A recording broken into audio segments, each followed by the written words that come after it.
Qismət Rüstəmov deyir. O gün. O gün.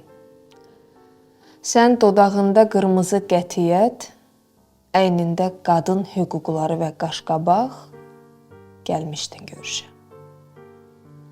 Mən boğazıma qara bir ciddiyyət taxıb, təraş olub bəyəndiyin ətirdən də vurmuşdum. O gün idi, o gün. 13-cü cüməyə düşmüşdü. Aras kafesində ayrılmaq üçün görüşürdük. Azərbaycan kimi. Afisant bizi görən kimi öskürmüş, sifətinə gülüş, dilinə hazır rusca sözlər geyinib gəlmişdi yanımıza. Mən günah anandadır salatı, yanında sən məni başa düşməzsən qızartması istəmişdim. Sən özün bilərsən şorbası demişdin. Bir də mən yaxşı yaşamaq istəyirəm püresi.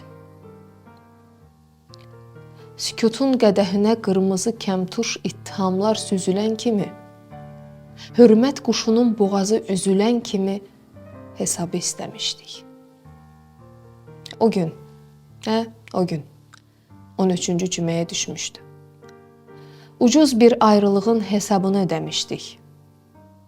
Alman hesabı. Sən masadan sənə qalmamışam deyərcəsinə çantanı götürüb getmişdin.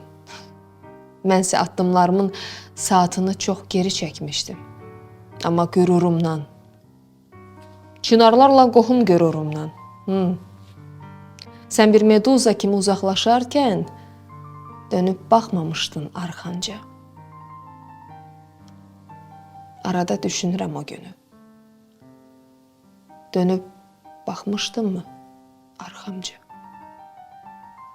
Baxmışdınsa axı nədən o gün o küçədə bircə heykəl vardı? Nizaminin heykəli.